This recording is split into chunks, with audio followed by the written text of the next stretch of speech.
எலியா. எப்படி எலியாவை இது சாத்தியமாச்சுன்னா, எலியா சொல்லுவார், நான் கர்த்தருக்கு முன்பாக நிற்கிறவன். கைகளை உயர்த்தி ஒரு ஹalleluya சொல்லுங்க பார்க்கலாம். கர்த்தருக்கு முன்பாக நிற்கிறவன். அதை இன்னொரு ஸ்டெப் சொல்லணும், கர்த்தருக்கு முன்பாக தன்னை தினமும் நிறுத்துகிறவன். கர்த்தருக்கு முன்பாக தாவீது சொல்லுகிறார், கர்த்தரை நான் எப்பொழுதும் எனக்கு முன்பாக வைத்திருக்கிறேன்.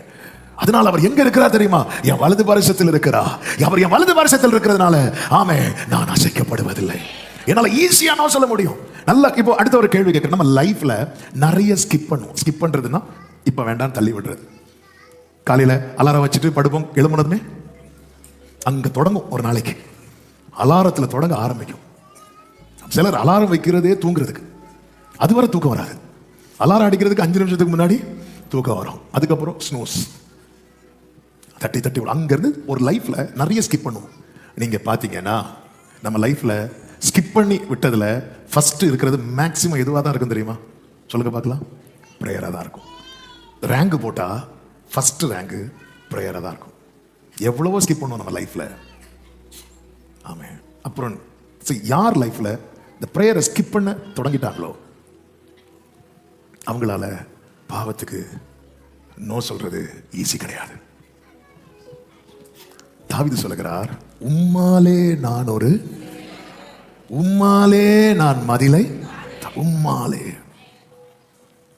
அதாவது தன்னை மாசுபடுத்தக்கூடாது, தீட்டுப்படுத்தக்கூடாது என்று டெய்லி தேவனுக்கு முன்னாக தன்னை வைத்த ஒருவன் வேதத்தில் உண்டு. யார் சொல்லுங்க பார்க்கலாம்? தானியேல். அதுவும் எத்தனை தடவை வைப்பார் தெரியுமா? 3 times per day. தானியேல் எருசலேமில் இருக்கும் போதே மாசு இல்லாதவனா இருந்தான். எருசலேம்ல மாசு இல்லாம இருக்க முடியுங்க, பாபிலோன்ல இருக்க முடியுமா? தானியேல் இருந்தான். தானியேல் 1வது அதிகாரம் 8வது வசனத்துல, தானியேல் ராஜாவின் போஜனத்தினாலும் அவன் பானம் பண்ணும் திராட்சை ரசத்தினாலும் தன்னை தீட்டுப்படுத்தல் ஆகாது என்று தன் இருதயத்தில் தீர்மானம் பண்ணி கொண்டான். இதற்கு தானியேல் செய்தது என்ன? 6:10, அவன் தினம்தோறும் 3 வேளை தன் தேவனுக்கு முன்பாக டெய்லி தன்னை தேவனுக்கு முன்பாய் நிறுத்துகிறவனுக்கு பாபிலோனிலும் தீட்டுப்படாமல் இருக்க முடியும். கைகளை உயர்த்தி ஒரு ஹalleluya சொல்லுங்க பார்க்கலாம். டெய்லி தன்னை, அது ஒரு வேளை அல்ல, 3 வேளை. இன்னைக்கு நம்ம ஈஸியா ஸ்கிப். நம்ம என்ன நினைக்கிறோம்? அப்படி வந்து ஒரு சண்டே வந்து அப்படி உருகி அப்பா பரலோகம் போல இருந்துச்சு. மண்டையும் அப்படி இருக்கணும். நம்மை சுற்றி நெருங்கி நிற்கிற பாவத்தை என்ன செய்யணுமா? தள்ளி விடுறதா நோ சொல்றது. நம்ம தள்ளி விடல, இருந்துட்டு போட்டோன்னு சொல்லணும் வைங்களேன், அது நம்மளை தள்ளி விட்டுரும். ஹalleluya. டெய்லி தினம் ஆண்டவருடைய விருப்பம், ஆண்டவருடைய ஏக்கம் அதுதான். உன்னத பாட்டின் புஸ்தகம் 2வது அதிகாரம் அதனுடைய 9வது வசனத்திலே சுலைமையாள் இப்படி சொல்லுகிறாள், என் நேசர் வெளிமானுக்கும். அடுத்த வார்த்தை, இதோ அவர் எங்கள் மதிலுக்கு புறம்பே நின்று.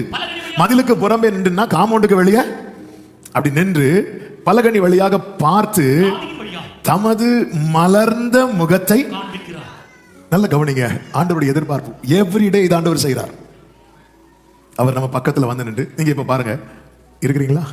நமக்கு நல்லா தெரிந்து பழகின அல்லது நமக்கு பிரியமான ஒருத்தங்களை நம்ம பார்க்கும்போது எப்படி தெரியுமா பார்ப்போம்? எப்படி பார்ப்போம்?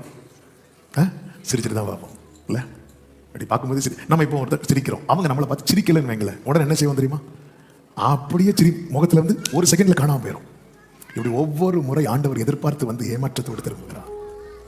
தமது மலர்ந்த முகத்தை. ஒரு கல்யாண வீட்டுக்கு போறீங்க, உங்களுக்கு தெரிஞ்ச ஒருத்தங்க வரும்போது நீங்க சிரிக்கிறீங்க, அவங்க உங்களை பார்த்து சிரிக்கல, எவ்வளவு துக்கமா இருக்கும். அந்த கல்யாண வீட்டில் நமக்கு ஆகாரம் உண்டு, ஆனாலும் நம்மளால ஒழுங்கா சாப்பிட முடியாது. ஒவ்வொரு நாள் தமது மலர்ந்த முகத்தை காண்பிக்கிறார். காண்பித்து அவர் சொல்லுகிறார் 10 முதல், என் நேசர் என்னோடு பேசி, என் பிரியமே, என் ரூபவதியே எழுந்து வா. 14வது வசனம், கண்மலையின் வெடிப்புகளிலும் சிகரங்களின் மறைவிடங்களிலும் தங்குகிற என் புறாவே, உன் முகரூபத்தை எனக்கு, உன் முகத்தை எனக்கு காட்டு. உன் சத்தத்தை நான் கேட்கட்டும். உன் சத்தம் இன்பமும் உன் முகரூபம் அழகுமாயிருக்கிறது. தேவன் நம்மை பார்க்க விரும்புகிறார்.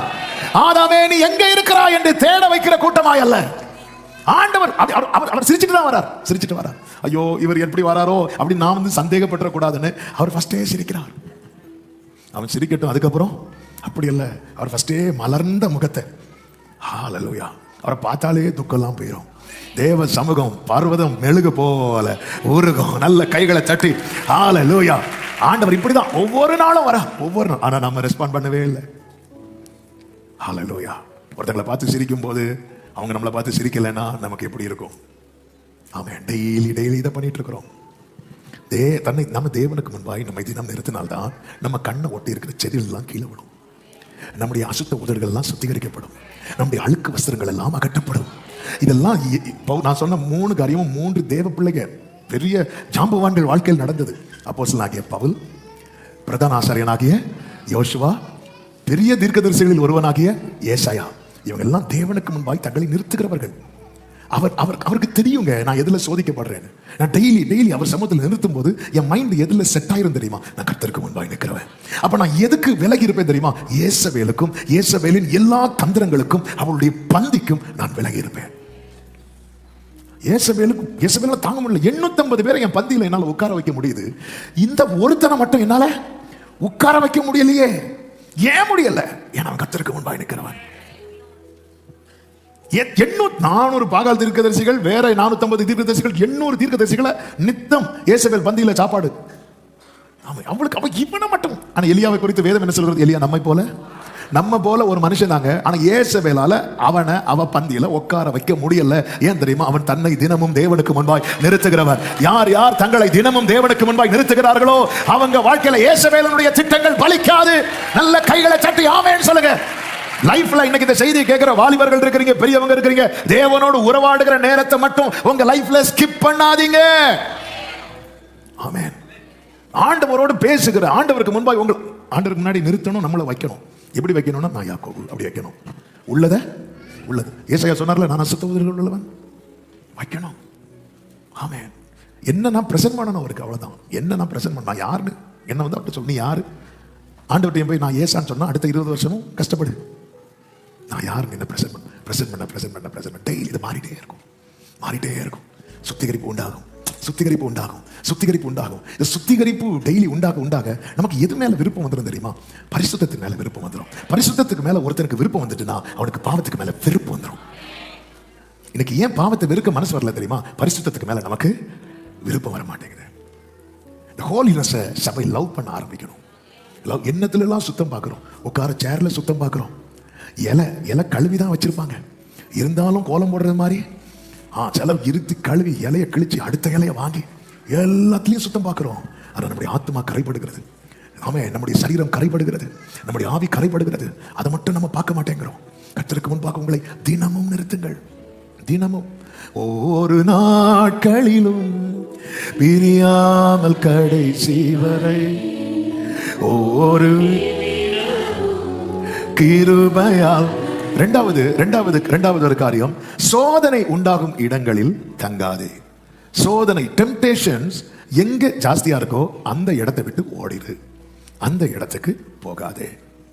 இந்த இடத்துல போனா இங்க எனக்கு சோதனை ஜாஸ்தியா இருக்கும், நான் விழுந்துருவேன் அப்படின்னு ஒரு இடம் இருக்கும்னா அங்க போனா என்ன சத்துரு ஆஃபர் பண்ணாலும் அந்த இடத்துக்கு என்ன செஞ்சிடாத, போயிடாத. வேதம் சொல்லுகிறது, விவேகி ஆபத்தை கண்டு மறைந்து கொள்ளுகிறான், பேதைகள் நெடுக போய் தண்டிக்கப்படுகிறார்கள். நீதிமொழிகள் 22:3. விவேகி ஆபத்தை கண்டு இந்த இடத்துல போனா நான் விழுந்துருவேன். பாருங்க, யோசேப்பை நீங்க கவனிச்சீங்கன்னா தெரியும். யோசேப்புக்கு போர்த்திபாரின் வீட்டுல ஒரு வேலை கிடைக்குது, மேனேஜர் போஸ்ட் கிடைக்குது. அந்த மேனேஜர் போஸ்ட் தக்க வைக்கணும்னா யோசேப்பு என்ன செய்து ஆக வேண்டிய ஒரு சூழ்நிலை தெரியுமா? போர்த்திபாரின் மனைவியோடு பாவம் செய்தாக வேண்டிய சூழ்நிலை. யோசேப்பு பார்த்தான், வேலையா பரிசுத்தமா? வேலைதான் முக்கியம். அப்படி சொல்லல. யோசேப்பு ரெசிக்னேஷன் லெட்டர் கொடுத்துட்டு ஓட்டான். அந்த லெட்டர் தான் அவனுடைய வஸ்திரம். ஆமே, நான் இங்க தொடர்ந்தா கரைப்படுவதற்கு நிறைய வாய்ப்பு இருக்கிறது. ஓடிட்டான். அந்த போர்த்திபாரின் வீட்டுல வேலை பார்க்கறதுக்கு அவனுக்கு ஒரு வஸ்திரம் கொடுக்கப்பட்டது, அதை கொடுத்துட்டு போயிட்டான். எனக்கு இந்த வேலை வேண்டாம். இப்படி இதனால அவன் மேல என்ன விழுந்துச்சு தெரியுமா? பொய்யான குற்றச்சாட்டு விழுந்துச்சு. நிறைய பேர் பொய்யான குற்றச்சாட்டுக்கு பயந்தே பல காரியத்தை இணங்குறாங்க. ஒன்றை புரிந்து கொள்ளுங்கள், சத்தியம் சாகாது, பொய் வாழாது. ஆமென். இயேசுவை சீஷர்கள் கல்லறையிலிருந்து தூக்கிட்டு போயிட்டாங்கன்னு தான் எருசலேம்ல பரப்புனாங்க. ஆனா இன்னைக்கு உலகம் முழுவதும் சொல்லப்பட்ட செய்தி, அவர் உயிரோடு இருக்கிறார். இன்னைக்கு ஐயோ அவங்க என் மேல பொய்யான குற்றச்சாட்டு வைப்பாங்க, அதனால கொஞ்சம் அட்ஜஸ்ட் பண்ணி போயிடும். இல்ல கொஞ்சம் யோசித்து பாருங்க. யோசேப்பு போர்த்திபாரின் மனைவி சொல்லுக்கு இணங்கி இருந்தா அவன் மேல என்ன குற்றச்சாட்டு வந்திருக்காது? இவன் என்ன கெடுக்க வந்தாங்கிற குற்றச்சாட்டு வந்திருக்கு. அவன் இணங்காததுனால அவன் மேல இவன் என்ன கெடுக்க வந்தான்னு குற்றச்சாட்டு. ஆண்டவரே, இது என்ன லாஜிக் ஆண்டவரே? நிறைய குற்றச்சாட்டுகள் இப்படிதான். அந்த இடத்துல நீங்க கவனிச்சுக்கணும், ஒரு வார்த்தை இருக்கும் யோசேப்பின் வாழ்க்கையில. 39வது அதிகாரம் 10வது வசனம். அவன் அவளுடனே சயனிக்கவும் அவளுடனே இருக்கவும் சம்மதிக்கவில்லை. உட்காரவே இல்லை. வீட்டுக்கு போவான், வேலை செய்வான். அவ சொல்லுவா, ஒரு 2 நிமிஷம் பேசணும், உட்காருங்க. உட்கார மாட்டான். உட்கார்ந்தா விழுந்துருவோன்னு யாருக்கு தெரியும்? யோசேப்பு ஓடுறான். டெய்லி ஓடிட்டு தான் இருந்தான். இப்போ ஓடும்போது வஸ்திரத்தை பிடிச்சிட்டான். கேட்கிறான், வேலையா வாழ்க்கையா? நிறைய பேர் வேலையை தான் வாழ்க்கையா நினைக்கிறாங்க. வேலை வாழ்க்கை இல்லைங்க. ஒரு வழி அடைந்தால் இன்னொரு வழியை கர்த்தர் திறந்து தருவார். வாழ்க்கை என்பது கிறிஸ்துவோடு இருப்பதுதான் வாழ்க்கை. அவன் ரெசிக்னேஷன் லெட்டர் கொடுத்து, ராஜினாமா கடிதம் நான் வச்சுக்கோவா, ராஜினாமா கடிதத்தை தூக்கிட்டு போயிட்டான். எனக்கு தெரிந்த ஒரு சகோதரன் ஒரு குறிப்பிட்ட ஊர்ல வேலை பார்க்கறான். கால் போன போக்கில் மனம் போன போக்கில் நல்லா சம்பாதிக்கிறான். துன்மார்க்கத்தின் அத்தத்துக்கு போயிட்டான். லாக்டவுன், எல்லாரும் வீட்டுக்கு அனுப்பிட்டாங்க. வீட்டுல இருந்தே வேலை பாருங்க. வீட்டுக்கு வந்தாச்சு. வீட்டுக்கு வந்ததுக்கு அப்புறம் வேலை பார்க்குறான். தேவ சமூகத்துக்கு வரான். ஆண்டவர் அவனை சந்திக்கிறார். அவன் வாழ்க்கை அப்படியே மறுரூபமாகிறது. எதை அவன் விரும்பினானோ அதையெல்லாம் வெறுக்க ஆரம்பிச்சான்.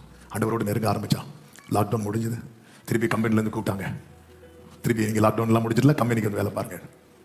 இந்த சகோதரன் வரான், நான் வேலையை விட போறேன். வேலையை விட போறியா? ஏன்? நான் போனா திருப்பி ட்ராக் மாறுவேன், எனக்கு பயமா இருக்கு. இல்லப்பா நீ மாறிட்டப்பா. இல்லை எனக்கு அந்த வேலை நீ வேண்டாம். நீ நல்லா சம்பாதிக்கிற வேண்டாம். நான் திருப்பியும் என் அப்படி ஒரு செட்டில் இருந்து ஆண்டவரிடம் கொண்டு வந்துட்டார். எனக்கு இந்த வேலை இல்லைனாலும் பரவாயில்ல. அந்த வேலையை ரிசைன் பண்ணிட்டான். எல்லா அவயவங்களோடு நரகத்தில் தள்ளப்படுவதை காட்டிலும் இடரல் உண்டாக்கின அந்த ஒரு கண்ணை பிடுங்கி போடுவது, அந்த ஒரு கை, அதுக்காக அவன் வந்து தரித்திரன் ஆகல. கர்த்தர் அவனுக்கு ஒரு பிசினஸ் கொடுத்து அவன் ரொம்ப நல்லா இருக்கிறான். பாருங்க, இன்னைக்கு நிறைய பேர் எதோட காம்ப்ரமைஸ் பண்ணிட்டு இருக்கிறோம் தெரியுமா? இவங்க கூட போய் நான் இதை செய்யலைன்னா என்னை தூக்கிடுவாங்க, என்னை ஒதுக்கிடுவாங்க. இந்த இடத்துல போனா விழுவோன்னு தெரிஞ்சா போயிடக்கூடாது. 7வது அதிகாரத்தில் சாலமோன் சொல்றார், நீதிமொழிகள் 7வது அதிகாரம் 4 முதல், இச்சக வார்த்தைகளை பேசும் அந்நிய பெண்ணாகிய பரஸ்திரிக்கு உன்னை விலக்கி காப்பதற்காக ஞானத்தை நோக்கி நீயன், சகோதரி என்று புத்தியை பார்த்து நீயன், இனத்தாள் என்றும் சொல்வாயாக. அதுதான் விவேகம். விவேகி ஆபத்தை கண்டு என்ன செய்கிறான்? மறைந்து கொள்ளுகிறான். சொல்லிவிட்டு 7வது வசனத்தில் சொல்றாரு, பேதைகளாகிய வாலிபர்களுக்குள்ளே ஒரு புத்தியின வாலிபனை கண்டு கவனித்தேன்.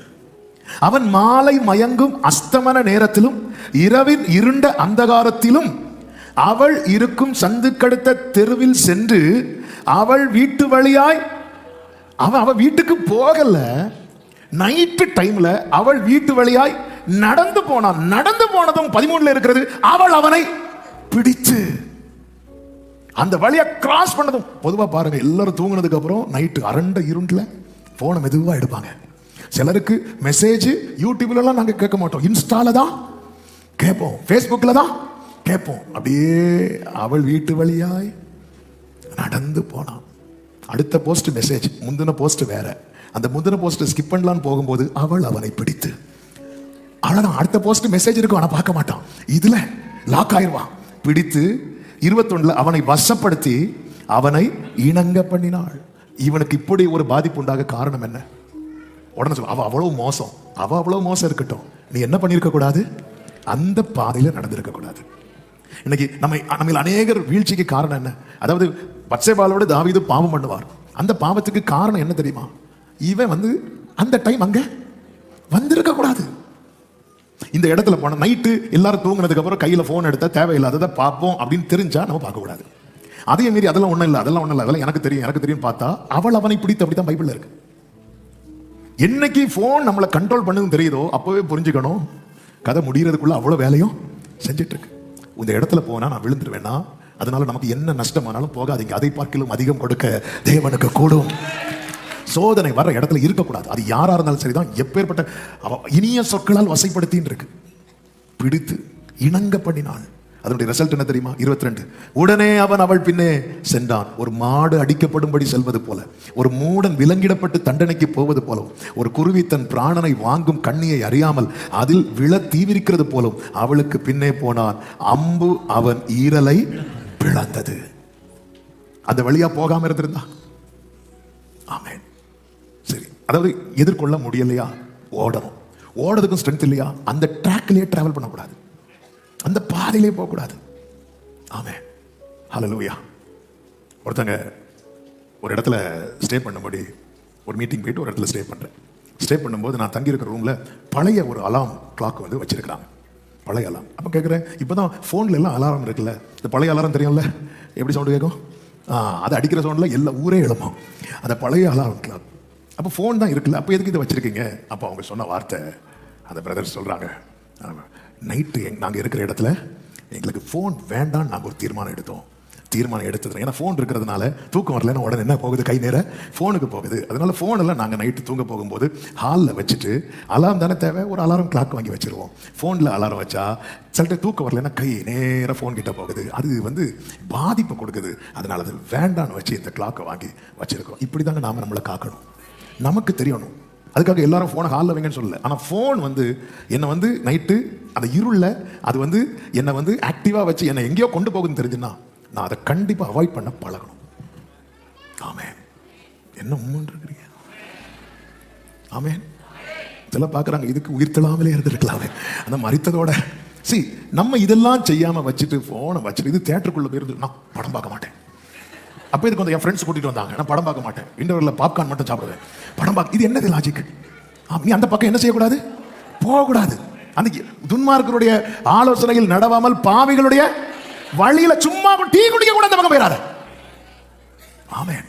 சும்மா நின்னாலே இழுத்துருவாங்க. எனக்கு மறக்கவே முடியாத சம்பவம். நாகர்கோயில் ஒரு குறிப்பிட்ட இடத்துல எனக்கு ஒரு ஷர்ட் வாங்குறதுக்காக போறேன். அங்கே கார் நிறுத்த முடியல, ஆப்போசிட்ல நிறுத்திட்டேன். இறங்கிட்டு போய் ட்ரெஸ்ஸை வாங்கிட்டு திருப்பி வரும்போது, பிரதர் அப்படி சொல்லிட்டு ஒருத்தர் கூப்பிடுறாரு. என்ன அவசரம், வந்துட்டு போங்க. அவசரம் வந்துட்டு போங்களா? நான் நினைச்சேன் ஏதாவது ஒயிட் ஷர்ட் வேற போட்டிருந்தாரு, ஏதாவது பிலிவரா இருக்கும், ஏதாவது டீ குடிக்க கூப்பிடுறாரு. இல்லை பிரதர், எனக்கு டைம் ஆச்சு பிரதர், நல்லா இருக்கீங்களா? நல்லா இருக்கு. நீங்க இப்படி அவசரப்பட்டு போகக்கூடாதுல்ல, வாங்க வாங்க. எனக்கு புரியவே இல்லை. நான் அப்புறம் வரேன் சொல்லிட்டு கார்ல ஏறி பார்த்து அதுக்கு மேல போர்டு இருக்கு, ஒயின் ஷாப்னு. அவர் கம்பெனியை கூப்பிட்டு இருக்கிறார். அப்புறம் தான் பார்த்தேன், இவர் ஏன் என்ன கூப்பிடுறாரு? பார்த்தா காரை எங்க விட்டுருக்குன்னு தெரியுமா? நீ சும்மா நின்னா போதும். அதே போல அந்த அந்த அந்த மாதிரி இடத்துல எல்லாம் உங்களை இழுக்கிறது எவ்வளவு மரியாதையோட இழுப்பாங்க தெரியுமா? பிரதர், சபையில் உள்ள விசுவாசி கூட இப்படி மரியாதையா விசாரிக்க மாட்டாங்க. அப்புறம் தான் வந்து கோபம், எப்படி என்ன கூப்பிடலாம்? அதுக்கப்புறம் தான் நான் ரியலைஸ் பண்ணேன், கூப்பிட காரணம் என்ன தெரியுமா? காரை அதுக்கு முன்னாடி விட்டது. கொஞ்சம் நீ ஏன் அங்க போன, ஒரே வெயில், அப்படி முட்டம் இருக்கேன்னு போய் உட்காந்தே முத்திட்டான். உன்னை யார் அங்க போய் உட்கார சொன்னா? ஒரு தேவ பிள்ளை புரிந்து கொள்ளணும் இந்த இடத்துல, இந்த ஃபெலோஷிப். அடுத்து அதான் பாயிண்ட். ஆமென். அடுத்து மூணாவது ஒரு காரியம், தேவ பக்தி உள்ளவர்களோட ஐக்கியம். தேவ பக்தி உள்ளவர்களோட ஐக்கியம். அதாவது பாவத்தை துணிஞ்சு செய்யறவன் கூட ஃபெலோஷிப்பே இருக்கக்கூடாது. ஆமென் சொல்லுங்க. எனக்கு அவங்கள தெரியும், இவங்களை தெரியும், எவங்களும் ஆகட்டும், அவங்க அவங்க அவங்க எவ்வளவு பெரிய பாவத்தை துணிஞ்சு ஒருத்தங்க செய்யறாங்கன்னா அவங்க கிட்ட அவங்க கூட ஃபெலோஷிப்பே இருக்கக்கூடாது. ஆமென் சொல்லுங்க பார்க்கலாம். நீங்க நல்லா கவனிச்சீங்கன்னா தெரியும். அதாவது டயட்னாலே பைபிள் ஒரு வசனத்தை எடுத்து, நிறைய டயட் இருப்பாங்க. அப்போ இனி நம்ம இப்படி தான் சாப்பிடணும், அதுக்கு பைபிள் ஒரு வசனத்தை எடுப்பாங்க. என்ன வசனம் சொல்லுங்க பார்க்கலாம். கரெக்டா தெரியும் உங்களுக்கு. சொன்னா நம்ம டயட்ல இருக்கிறது மாட்டிடுவோமோ டவுட். சொல்லுங்க, என்ன வசனம் தெரியுமா? நீ போஜன பிரியனா இருந்தால் உன் தொண்டையில் கத்தியவை. அந்த வசனம் எங்க சொல்லப்பட்டிருக்கிறது, எதற்கு சொல்லப்பட்டிருக்கிறது? நீதிமொழிகள் 23:2 சொல்லப்பட்டிருக்கிறது. என்ன சொல்லப்பட்டிருக்கிறது? நீ போஜன பிரியனா இருந்தால் உன் தொண்டையிலே கத்திவை அப்படின்னு சொல்ல. ஏன் அங்க அப்படி சொல்லப்பட்டிருக்கு தெரியுமா? 1வது வசனத்தை பாருங்கள். நீ ஒரு அதிபதியோடு போஜனம் பண்ண உட்கார்ந்தால் உனக்கு முன்பாக இருக்கிறதை நன்றாய் கவனித்து பார். என்ன கவனிக்க சொன்னார்? அதுல உப்பு கரெக்டா போட்டிருக்கா? அப்படியே பார்க்க சொன்னார். என்ன பார்க்க சொன்னார் தெரியுமா? 3வது வசனம், அவனுடைய ருசியுள்ள பதார்த்தங்களை இச்சியாதே, அவைகள். அதன் அர்த்தம் என்ன தெரியுமா? பிறனை வஞ்சித்து இன்னொருத்தனை வயிற்றுல அடிச்சு ஒருத்தன் சாப்பிடுற சாப்பாட்டுல உனக்கு கொஞ்சம் பங்கு தரான் தெரியுமா? தொற்றாதே ஆண்டவர் சொல்றார். ஆமென். பிறரை வயிற்றுல அடிச்சு பிறருடைய அபகரித்து வீட்டுல பெரிய விருந்து வச்சு ஒன்ன விஐபியா கூப்பிட்டு உட்கார வைக்கும் போது நீ கவனித்து பாரு. அது எவ்வளவு ருசியுள்ள பதார்த்தமா இருந்தாலும் நீ தொற்றாத. உனக்கு அப்படி சாப்பிடணும்னு தோணுச்சுன்னா ஒரு கத்தி எடுத்து தொண்டையில வச்சுட்டு பரோட்டாவை முக்கி விழுங்கும் போது தொண்டை வெளியே வரும். ட்ரை பண்ணுங்க, ட்ரை பண்ணிடாதீங்க. ஆமென். அடுத்து கீழே சொல்றாரு 6வது வசனத்துல, வன்கண்ணன்னா செல்ஃபிஷ் மேன். செல்ஃபிஷ், அவனுடைய ஆதாயத்துக்காக உனக்கு ட்ரீட் வைப்பான் பாரு. அந்த சாப்பாடு நீ என்ன பண்ணிடாத, புசியாதே, இச்சியாதே. ஏன்னா அவன் இருதயத்தின் நினைவு எப்படியோ அப்படி அவன் இருக்கிறான். புசியும் பானம் பண்ணும் என்று அவன் உன்னோட சொன்னாலும் அவன் இருதயம் உன்னோடு இராது. நீ புசித்த துணிக்கையை வாந்தி பண்ணி உன் இனிய சொற்களை உனக்கு சாப்பாடு வாங்கி தந்துட்டு உன் வாயிலிருந்து நிறைய கேட்டுட்டே இருப்பான். நீயும் நல்லா இருக்கு லெக் பீஸ் சொல்லிட்டு ஆமா அது அது எப்படி அந்த அதை எடுத்துக்கோ அப்படின்னு சொல்லுவோம். அது அவங்கள பத்தி தெரியாதா? வன்கண்ணன்னா அந்த சுயநலவாதி, தன்னுடைய ஆதாயத்துக்காக. மற்றபடி 5 பைசா நமக்கு தேவைக்கு செலவு பண்ண மாட்டாங்க. ஆனா தனக்கு ஆதாயம் வரும்போது வாங்க சாப்பிட போலாம். பைபிள் ஏன்னா நம்ம அந்த ஃபெலோஷிப் வந்து ரொம்ப முக்கியம். ரொம்ப அதனாலதான் தாவீது சொல்லுவாரு 141:4 அக்கிரமம் செய்கிற மனுஷரோட ஆகாமிய கிரியைகளை நடப்பிக்கும்படி என் இருதயத்தை துன்மார்க்கத்துக்கு இணங்க ஒட்டாதே. அடுத்த வார்த்தை, அவர்களுடைய ருசியுள்ள பதார்த்தங்களில் ஒன்றையும் நான் சாப்பிடாமல் இருப்பேனாக. என்ன ஒரு தீர்மானம், என்ன ஒரு ஜெபம்.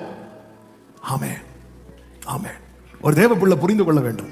நம்ம ஒருத்தங்க கூட சாப்பிடும் போது அல்லது ஒருத்தங்க நமக்கு சாப்பாடு வைக்கும் போது ஆமென், இவங்களே என்ன சாப்பிட கூட்டாங்க, அவங்க எவ்வளவு பெரிய விஐபி தெரியுமா? ஓகே, நீ கவனித்து பாரு. தெரிஞ்சிட்டு ஒருத்தங்களை அள வச்சு அவங்க சொத்தை அபகரித்து அவங்கள கண்ணீர் குடிக்க வச்சு அவங்க சொத்தை எடுத்துட்டு அந்த சொத்தை எடுத்து சொத்து கிடைச்ச சந்தோஷத்தில் ட்ரீட் வைக்கிறாங்கன்னு வச்சுக்கோங்க. எக்ஸாம்பிள், நம்மளை கூப்பிடுறாங்க, நம்ம போய் உக்காந்து இருக்கிறோம். நமக்கு தெரியுது இவர் வந்து அந்த அந்த நபரை ரொம்ப ஏமாத்தி அந்த குடும்பத்தை கண்ணீருக்குள்ளாக்கி விருந்து வச்சு சாப்பிட்றாங்க. நம்மளை கூப்பிடுறாங்க. ஆண்டு சொல்ல, நீ சாப்பிட்றாத, தொட்டுறாத. அதன் அர்த்தம் என்ன? நீ யாரையும் வஞ்சிக்கல, ஆனா அவன் வஞ்சித்த ஆகாரம்னு உனக்கு தெரிஞ்சு நீ கை வச்சுட்டேன்னா அவனுக்கு என்ன பனிஷ்மெண்டோ அது உனக்கும் கிடைக்கிறதுக்கு வாய்ப்பு இருக்கிறது. அதனாலதான் நீ போஜன பிரியனா இருந்தால் ஆமென். இந்த ஃபெலோஷிப் ரொம்ப முக்கியம். அப்போஸ்தலனாகிய பவுலை குறித்து வேதம் சொல்லுகிறது. அப்போஸ்தலர் 9வது அதிகாரம் 28வது வசனம். அதன் பின்பு அவன் எருசலேமிலே இந்த அவர்களிடத்தில் யாருன்னா அப்போஸ்தலர்களிடத்தில் எப்படி இருந்தானா? போக்கும் வருத்தமா இருந்தான். அவன் ஃபெலோஷிப்பை யாரோட தான் வச்சிருந்தான் தெரியுமா? அப்போஸ்தலர்களை. இப்படி வச்சு அவன் யாராவே மாறிட்டான் தெரியுமா? அப்போஸ்தலராகவே மாறிட்டான். 3 வருஷம் இயேசுவோடு கூட இருந்த சீஷர்கள், அதுல பேதுரும் ஒருத்தன். பேதுரு இப்போ இயேசுக்கு என்ன ஆச்சுன்னு பாக்குறதுக்கு போறான். அப்ப நெருப்பெல்லாம் மூட்டிட்டு இருக்கும்போது பேதுரும் கிட்ட போறான். கிட்ட போகும்போது மத்தேயு 26:73 சொல்லப்பட்டிருக்கிறது, சற்று நேரத்துக்கு பின்பு அங்கே நின்றவர்கள் பேதுருவின் இடத்துல வந்து, மெய்யாகவே நீயும் அவர்களில் ஒருவன். எப்படி தெரியுமா தெரியுது? உன் பேச்சு உன்னை வெளிப்படுகிறது.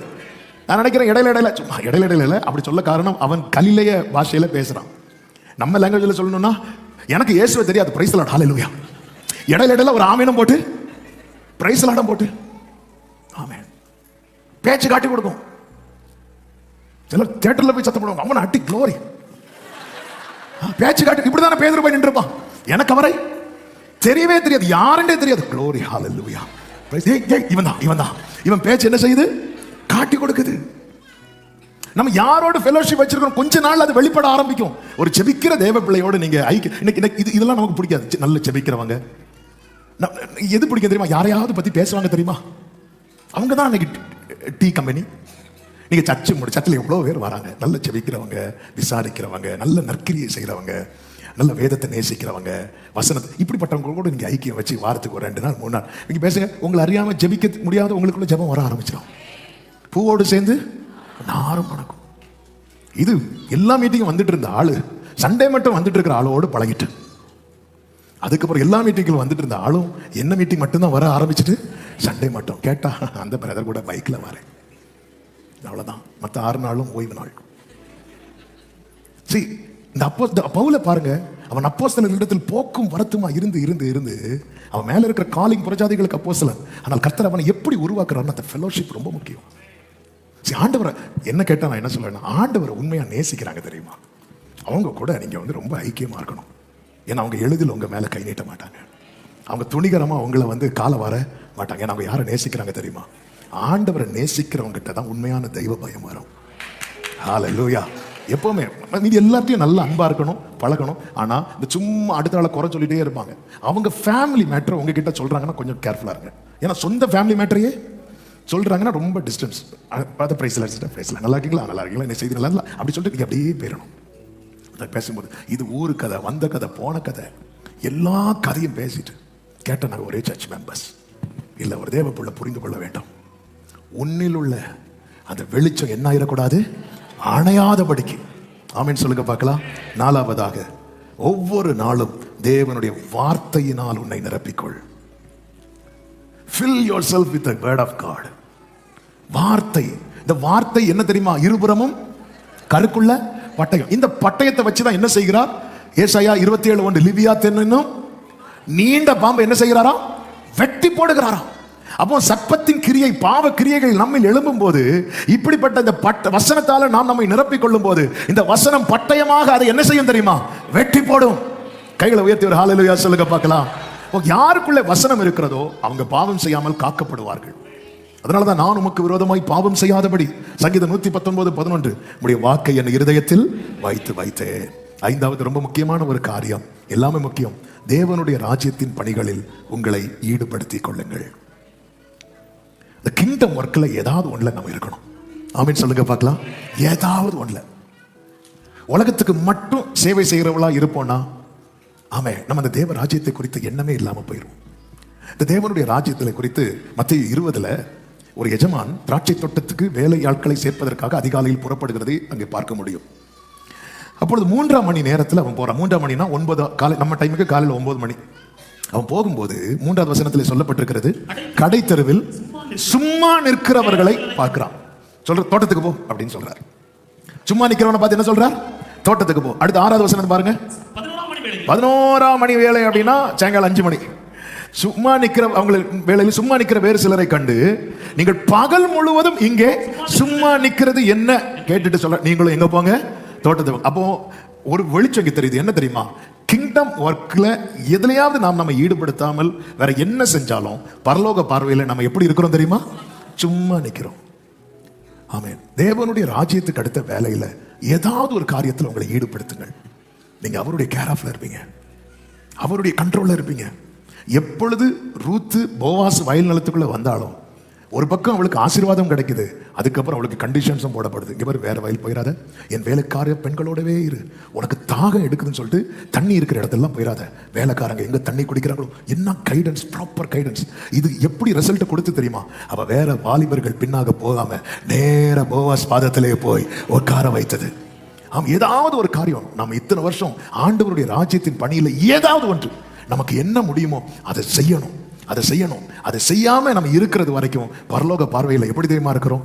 சும்மா இருக்கிறோம். ஏதாவது ஒண்ணு செய்யணுங்க. என்னால் ஆண்டவரே நான் என்ன செய்யணும், நான் என்ன செய்ய சித்தமா இருக்கிறேன். ஆமா, இந்த சத்தத்தை தூரத்துல இருந்து ஆயிரங்கள் கேட்கறீங்க. ஆமா, ஏதாவது ஒரு தேவனுடைய ராஜ்யத்தின் பணியில ஏதாவது ஒரு காரியத்தில் உங்களை ஈடுபடுத்துங்கள். ஆமே, அல்லது அது உங்களை பாதுகாக்க மிகவும் உதவியா இருக்கும். யுத்த காலம் வந்தபோது எல்லாரும் யுத்த காலத்தில் நிற்கிறாங்க, ஆனால் தாவீது மட்டும் வீட்டில் இருந்தான். அதுதான் ஆமென். அவன் தன்னை செயல்படுத்த விடாம முடங்கி வீட்டில் போய் உட்காந்துட்டான். அது அவனை பாவத்துக்கு ஆன வாசலை திறந்து அதற்குள்ளே கொண்டு போயிட்டு, நம்ம தேவனுடைய ராஜ்யத்தின் பணிகள்ல என்கேஜா இருப்போம்னா நிறைய காரியத்துக்கு நம்ம எஸ்கேப் ஆயிட்டே இருப்போம். ஆமே, நம்ம சும்மா இருந்துட்டோம் வைங்கள, சும்மா இருந்தாலே வீணராக ஆரம்பிச்சிடும். தேவையில்லாததை யோசிப்போம். சில சொல்லுவாங்க தெரியுமா, ரொம்ப பிஸியா ஒர்க் பண்றவங்க, எனக்கு யோசிக்கிறதுக்கே டைம் இல்லைன்னு சொல்லுவாங்க. ஒரு தேவ பிள்ளை இப்படி தேவனுக்கு அடுத்த காரியத்துல பிஸி ஆயிரணும். அவன் கொஞ்சம் யோசித்து பாருங்க. தாவீது பத்சேபாளை பார்க்கறதுக்காக வீட்டில் உட்காரல. தாவீது யுத்தத்துக்கு போயிருந்திருப்பானா எஸ்கேப் ஆகிருப்பானே. அந்த ஒரு நாள் எஸ்கேப் ஆயிருந்தா மத்தேயுலையும் பத்சேபாளை எழுதும் போது என்னதான் சொல்லி எழுதுறாரு தெரியுமா? யூரியாவின் மனைவி. இவன் எங்கிருந்து வந்தான்? தாவீதுக்கு தோணும், இவன் எங்க போனாலும் இவனும் கூடவே வர, இவனை கொன்னதுக்கு அப்புறம் கூடவே வர. நம்ம அப்படி மறைச்சிடலாம் நினைக்க முடியாது. தாவீது யோசிச்சு, நான் மட்டும் அந்த யுத்தத்துக்கு போயிருந்தா இப்படி ஒரு கரை என் வாழ்க்கையில் இருந்திருக்காது.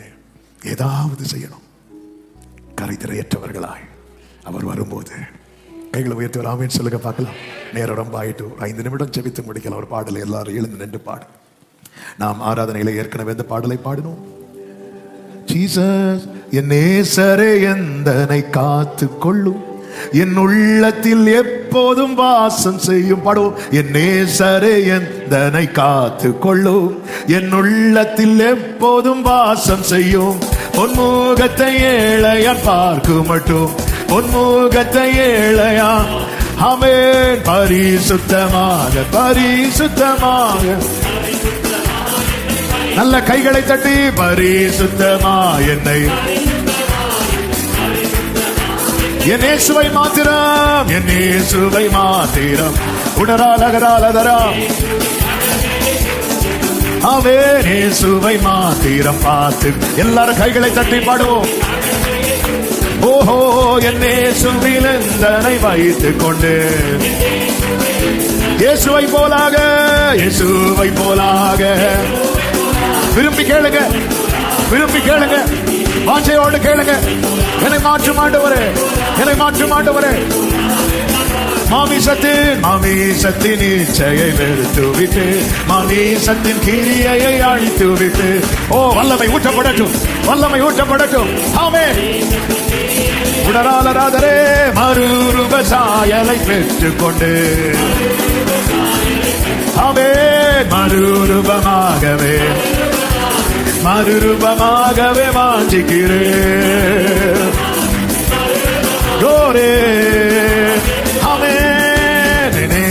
இயேசுவில் படைத்து விட்டு, என் ஜீவனின் பெருமையை தள்ளிவிட்டு, என் ஜீவனின் இயேசுவை ஆமென், என் ஜீவனின் பெருமையை, ஓ, என் ஜீவனாய் இயேசுவை எடுத்துக்கொண்டு ஒரே சத்தமாய் ஜெய ஜீவியம் செய்ய, ஜெய ஜீவியம் செய்ய வாஞ்சிக்கிறேன். ஜெய ஜீவியம் செய்ய. கடைசியா, என் நேசரே எந்தனை காத்துக் கொள்ளும், என் உள்ளத்திலே போதும் வாசம் செய்யும். ஹல்லேலூயா. ஆமென். பொன்முகத்தை ஏழைய பார்க்க மட்டும், ஆமென், பரிசுத்தமாய் என்னை பரிசுத்தமாய் வைத்துக் கொள்ளும். ஜெய ஜீவியம் செய்ய, ஆமென், ஜெய ஜீவியம் செய்ய. ஆண்டவரே, ஜெயிக்கணும்பா, ஜெயிக்கணும்பா, இந்த பாவத்தை ஜெயிக்கணும்பா, இந்த விட முடியாத காரியத்தெல்லாம் ஜெயிக்கணும். ஆண்டவரே, இயேசுவை போலாக, இயேசுவே உம்மை போல, உம்மை போல, உம்மை போல, உம்மை போல. ஆமென். நல்ல கரங்களை தட்டி, நல்ல கரங்களை தட்டி. ஓ, அவருடைய உயிர்த்தெழுதலின் வல்லமை இதை நமக்குள்ளே நடப்பிக்கிறது, நடப்பிக்கிறது, நடப்பிக்கிறது. ஆமென், ஆமென், ஆமென். Jesus, Jesus, glory, glory, glory. hallelujah, hallelujah, hallelujah. ஒவ்வொரு நாளும் இயேசுவோடு ஆண்டவர் சமூகத்தில் உங்களை டெய்லி வைங்க. எனக்கு அந்த கிருபை வேணும்னு கேட்கிறவங்க மட்டும் கைகளை உயர்த்தி. நான் எதை வேணாலும் ஸ்கிப் பண்ணணும், இதை மட்டும் ஸ்கிப் பண்ணக்கூடாது. எவ்வளவு பிஸியான ஒர்க்கு தானியலுக்கு இருந்தாலும் 3 வேளை தன்னை வச்சான். தானியல்கிட்ட கேட்கலாமா, ஏன் தானியலே ஆண்டவர் அடிப்பார்? ஆண்டவர் அடிக்க மாட்டார்பா, ஆனா என் வாழ்க்கையில கரை வந்துருமோன்னு எனக்கு பயமா இருக்கு. இந்த பாபிலோன்ல நான் விழுந்துருவேனோன்னு எனக்கு பயமா இருக்கு. அதனால உயிரே போனாலும் பரவாயில்ல, தினமும் ஒவ்வொரு நாட்களிலும் பிரியாமல் ஒவ்வொரு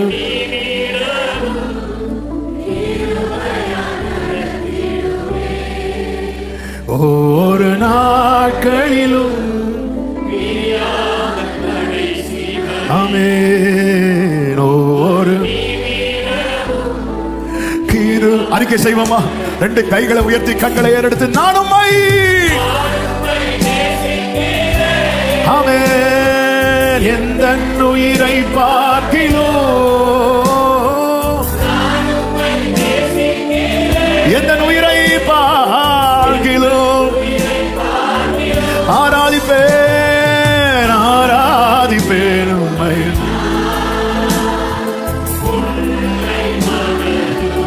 ஆண்டவர், டெய்லி உங்க முன்னாடி வந்துருவேன்பா, என்ன வச்சிருவேன்பா. இதுக்கு மேல எனக்கு நீங்க தான் பார்க்கணும்பா. ஆமென்.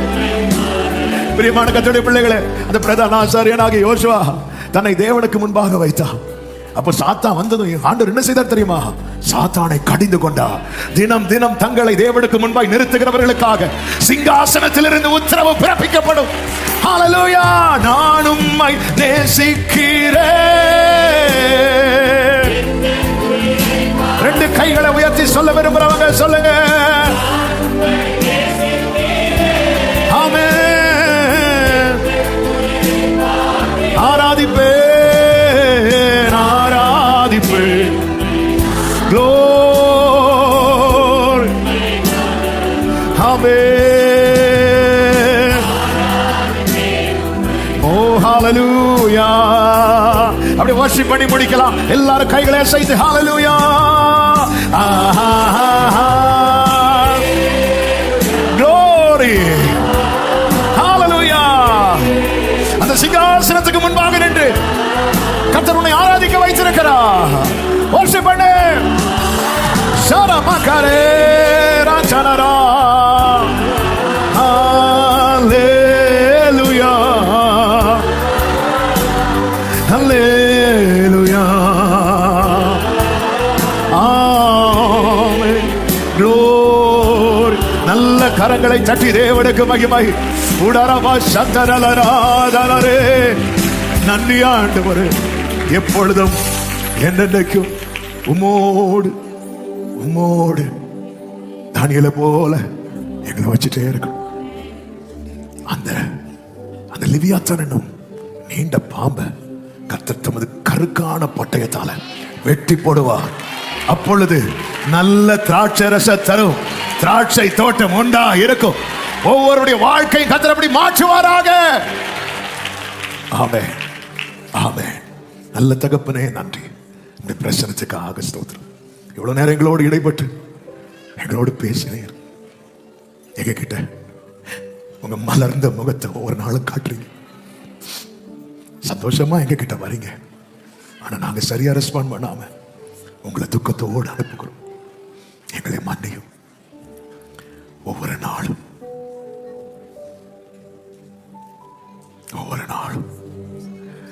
ஆண்டவரே, அன்று கேட்டீரே, உன் முகரூபத்தை எனக்கு காண்பி. ஆதாமை போல மறைந்திருந்து உம்மை தேட வைக்கிறவர்களா இல்லாமல் எலியாவை போல உமக்கு முன்பாய் நாங்கள் எங்களை நிறுத்த எங்களுக்கு கிருபை தாரும். ஒவ்வொருவரையும் ஆட்கொள்ளும். தேவ சமாதான கிருபை பெருகட்டும். ஒவ்வொருவரும் வசனத்தால் நிரப்பப்படட்டும். வசனம் ஒவ்வொருவரையும் பரம்பி மேற்கொள்ளட்டும். உடைய நாமம் ஒவ்வொருவருடைய வாழ்க்கையிலும் மகிமைப்படட்டும். ஆட்கொள்ளும், ஆசீர்வதியும். தேவ சமாதான கிருபை பெருகட்டும். எல்லா மகிமைகளும் உமக்கே செலுத்துகிறோம். இரட்சகர் இயேசுவின் நாமத்தில் பிதாவே, ஆமென். என் ஆத்துமாவே கர்த்தரை ஸ்தோத்திரி. முழு உள்ளமே அவருடைய பரிசுத்த நாமத்தை ஸ்தோத்திரி. என் ஆத்துமாவே கர்த்தரை ஸ்தோத்திரி. கர்த்தர் செய்த சகல உபகாரங்களை மறவாதே. ஆமென். நம்முடைய கர்த்தராகிய இயேசு கிறிஸ்துவின் கிருபை, பிதாவாகிய தேவனுடைய அன்பும், பரிசுத்த ஆவியானவருடைய ஐக்கியமும் சிநேகமும் பாதுகாவலும் நம் அனைவரோடும் எல்லா பரிசுத்தவான்களோடு கூட கர்த்தருடைய வருகை மட்டும் தங்கி இருப்பதாக. ஆமென்.